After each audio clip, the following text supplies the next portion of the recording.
कैसे हो आप सब? Welcome back to our channel. आज का वीडियो स्टार्ट करने से पहले मैं आपको एक गुड न्यूज़ देना चाहता हूँ। अगर आपको पता हो, कुछ दिन पहले हम दोनों भाइयों का फैंसी ड्रेस कंपटीशन था। लकीली हम दोनों भाइयों को अपने क्लास में फर्स्ट रैंक आया है। चले तो हम अपना वीडियो स्टार्ट करते हैं।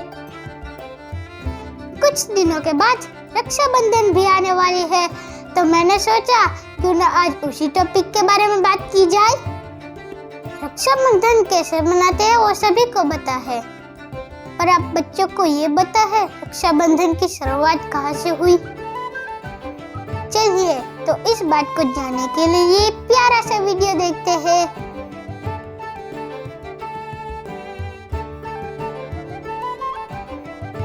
का महीना आते ही दुनिया भर के भारतीय राखी का दिन जानने के लिए उत्सुक हो जाते हैं। कोई भी रिश्तेदारी ना होने के बावजूद भी राखी से भाई बहन का बंधन निभाने का मौका मिलता है। राखी का इतिहास तो हमें महाभारत के युग से देखने को मिलता है। भगवान श्री कृष्ण को श्रुत देवी नाम की एक चाची थी। उसने शिशुपाल नामक एक विकृत बच्चे को जन्म दिया था।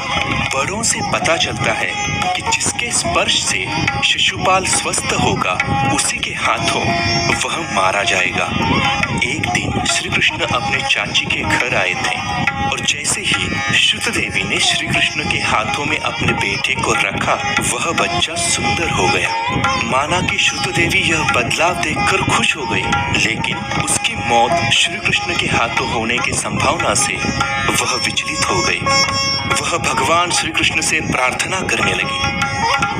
भले ही शिशुपाल कोई गलती कर बैठे, लेकिन उसको श्री कृष्ण के हाथों सजा नहीं मिलनी चाहिए। तो भगवान श्री कृष्ण ने उससे वादा किया कि मैं उसकी गलतियों को माफ कर दूंगा, लेकिन वह अगर 100 से ज्यादा गलतियां कर बैठेगा तो मैं उसको जरूर सजा दूंगा। शिशुपाल बड़ा होकर चेदी नामक एक राज्य का राजा बन गया। वो एक राजा भी था और साथ ही साथ भगवान श्री कृष्ण का रिश्तेदार भी, लेकिन वो बहुत क्रूर राजा बन गया। अपने राज्य के लोगों को बहुत सताने लगा और बार बार भगवान श्री कृष्ण को चुनौती देने लगा।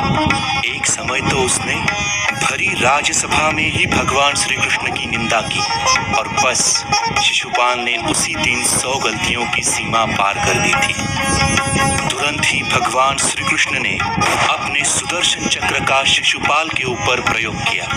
इसी तरह से बहुत चेतावनी मिलने के बाद भी शिशुपाल ने अपने गुण नहीं बदले और अंत में उसे अपनी सजा भुगतनी पड़ी।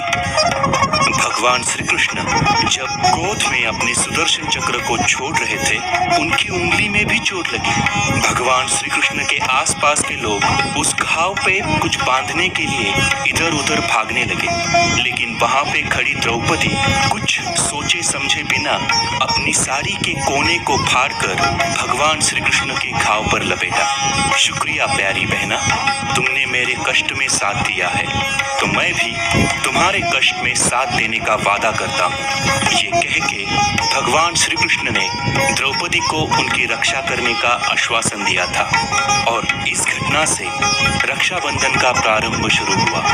बाद में जब कौरवों ने पूरी राजसभा के सामने द्रौपदी की साड़ी खींचकर जब उसका अपमान करने का प्रयास किया, तो भगवान श्री कृष्ण ने द्रौपदी को बचाकर अपना वादा पूरा किया था।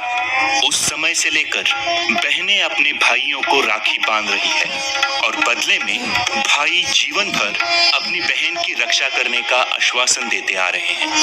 सावन मास की पूर्णिमा पर राखी के अलावा कुछ और त्योहार भी मनाए जाते हैं। कुछ लोग इसी दिन अपनी यज्ञोपवीत बदलते हैं, इसीलिए इस दिन को जंध्याला पूर्णिमा भी कहते हैं। इस दिन ओडिशा और पश्चिम बंगाल में कुछ लोग राधा और कृष्ण की मूर्तियों को पालने में रखे झूला झुलाते हैं और इस दिन को झूलन पूर्णिमा कहते हैं।